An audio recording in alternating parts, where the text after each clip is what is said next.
अब हम पढ़ने वाले हैं विद्युत सामर्थ्य कहिए या विद्युत शक्ति कहिए, दोनों एक ही होता है। तो विद्युत सामर्थ्य या शक्ति होता क्या है, तो किसी चालक तार में या किसी विद्युत परिपथ में जो व्यय विद्युत ऊर्जा होती है उसी के दर को हम बोलते हैं विद्युत शक्ति बोलते हैं। अब इसका मात्रक कैसे निकालेंगे, तो हम जानते हैं विद्युत ऊर्जा का मात्रक होता है जूल होता है और समय का मात्रक होता है सेकेंड। तो जूल प्रति सेकेंड कहिए या वाट होता है, वाट कहिए।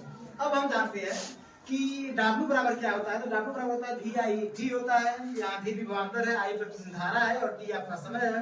तो यह जो W की वैल्यू है W के स्थान पे पुट कर देते हैं तो VI/T हो जाएगा। T से T को हम डिवाइड कर लेंगे तब जो हमको क्या कहते हैं विद्युत सामर्थ्य मिलेगा वह V × I हो जाएगा। इसके पश्चात ओम के नियम में हम जानते हैं कि V बराबर आपका होता है I × R होता है। ये मान इसके स्थान पे आप रख देंगे तो यह हो जाएगा I × R, और चूंकि पहले से I दिया है तो I हो जाएगा। तो I का I मल्टीप्लाई करेंगे तो यह हो जाएगा I² × R हो जाएगा। अब हम जानते हैं फिर ओम के नियम में जाएंगे तो I बराबर में V/R होता है। तो इसके मान को अगर इसके स्थान पर रखेंगे चूंकि I² है तो V/R का होल स्क्वायर हो जाएगा, यानी कि V भी डबल बार हो जाएगा और R भी प्रतिरोध भी डबल हो जाएगा।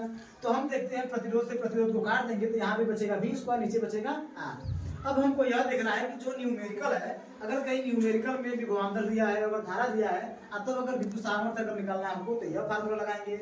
अगर विद्युत सामर्थ्य निकालना हमको, अगर विद्युत ऊर्जा दिया है और समय दिया है तो यह फार्मूला।